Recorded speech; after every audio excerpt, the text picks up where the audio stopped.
In front of my eyes, a beautiful silver-colored young shad is placed. The young shad is what you call a gizzard shad when it's a juvenile. Gizzard shad is the most challenging ingredient for the store. Many sushi critics said that its taste varies depending on the sushi chef's skills. I bite into the young shad sushi in one go. The flesh and skin are soft and delicate, melting away in my mouth. The exquisite balance of vinegar hits my mouth, condensed with the umami flavor of the gizzard shad, making me let out an involuntary moan. Mike's sushi is always the best.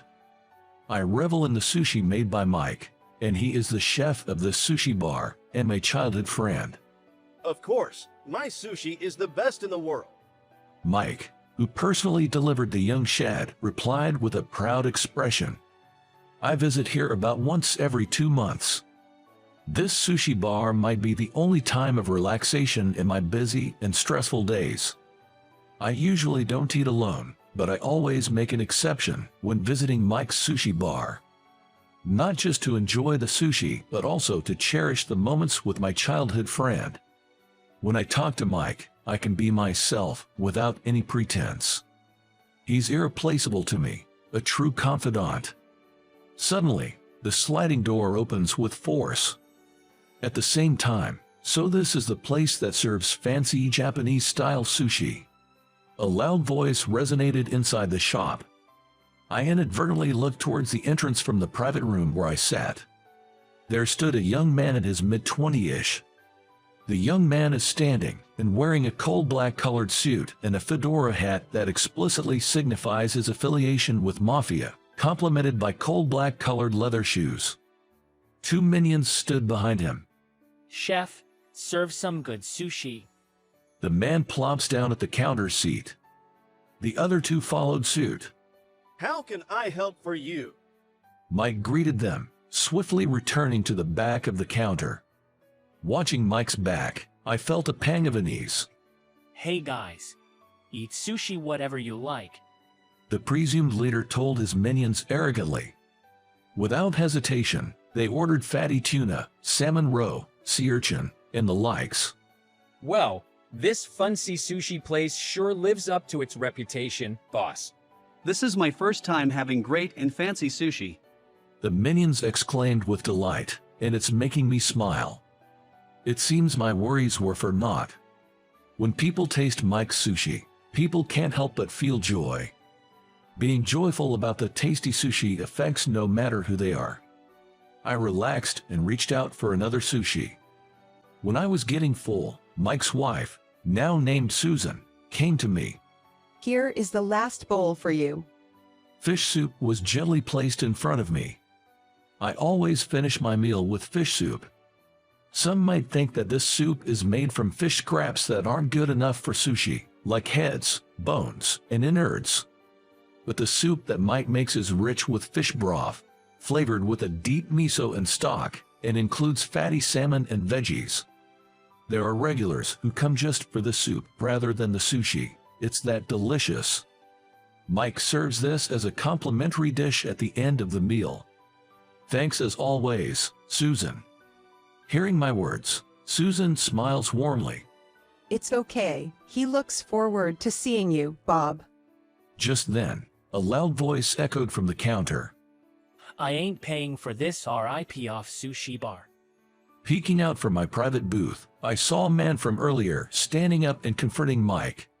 We don't overcharge. We set our prices based on the ingredients costs. Even though Mike was explaining, the man wasn't about to be easily convinced. You can't be charging this much for what I ate. Yeah, are you kidding us? Following their boss's lead, his buddies also stood up, trying to intimidate. We heard this place doesn't affiliate with any groups and isn't paying any protection money. You must consider this meal on the house as your first protection payment. You should be thankful we're letting you stay in business. It seemed they never intended to pay for their sushi in the first place. The other customers watched their confrontation with fear, trying not to draw attention. Susan, standing next to me, also looked worriedly at Mike. I slowly stood up, put on my shoes, and approached the counter. Excuse me. When I spoke, the man turned to me with a glare. What are you? In response to his emotional remarks, I replied calmly. I've been a regular here for a long time. The prices at this sushi bar are fair. It's definitely not a rip-off. One of the minions stepped up, trying to intimidate me. We're from the Bronx gang. Did you know that?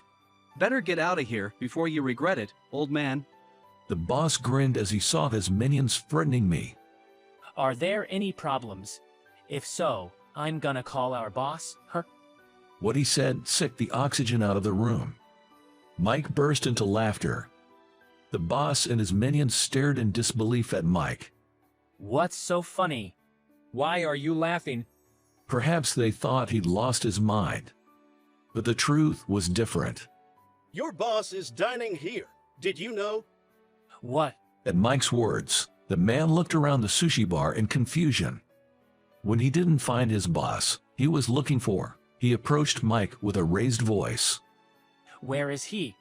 Mike's gaze shifted from him to me. This gentleman here is Mr. Bob Smith, the head of the Smith family, which oversees the Bronx gang. Don't you recognize him? Formally introduced, I took off my hat. The leader of the Bronx Mafia, Tony, is a junior member of our group. Haven't you heard? The faces of the three men turned pale.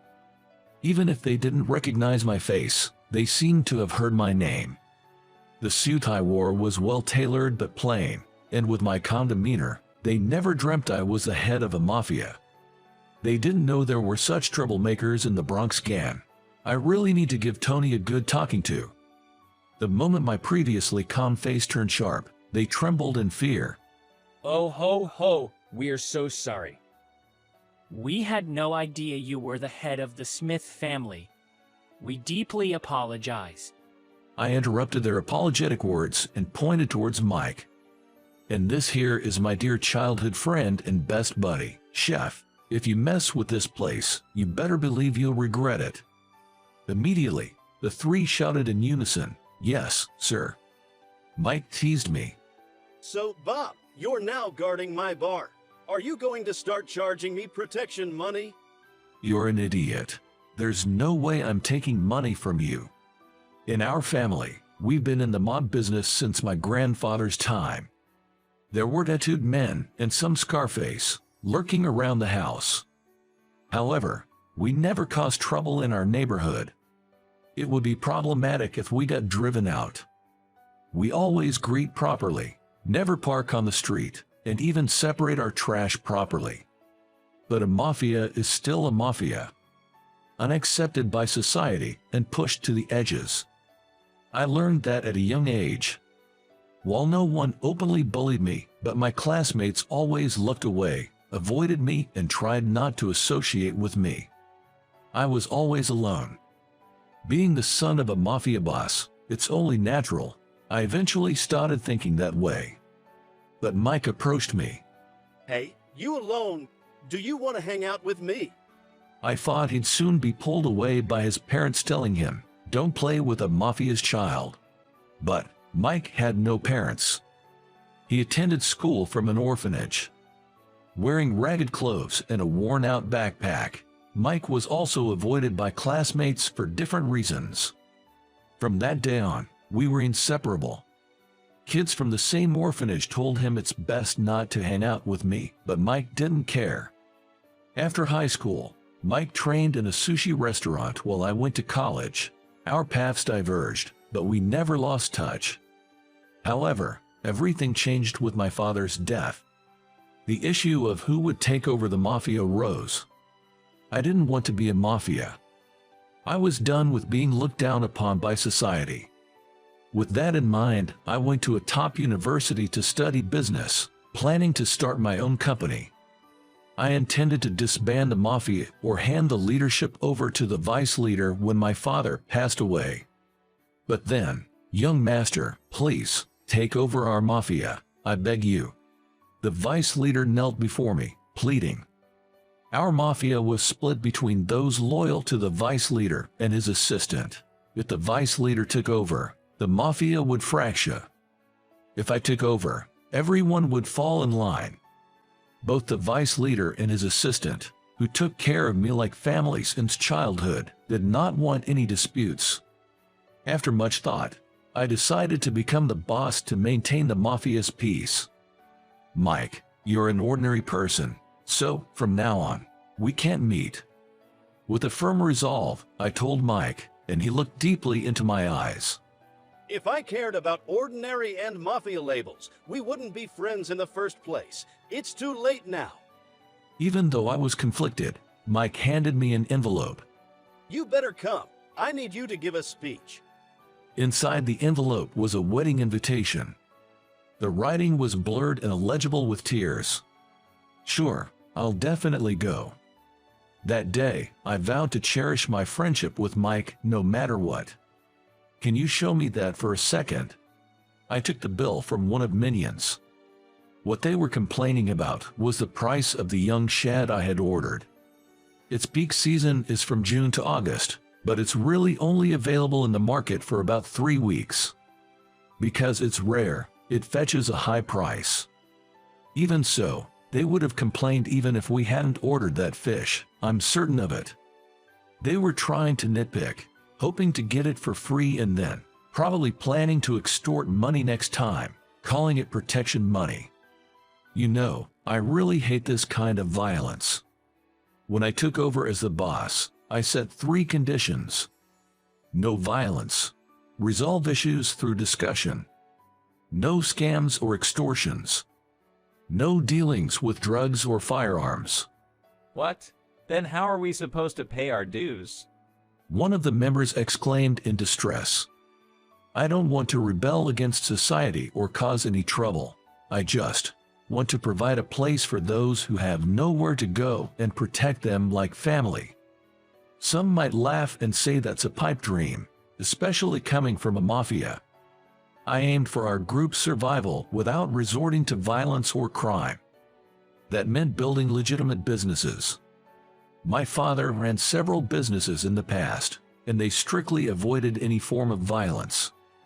Using my father's inheritance, I established new businesses and expanded them. To outsiders, they looked like any other businesses. But my members and their families worked there.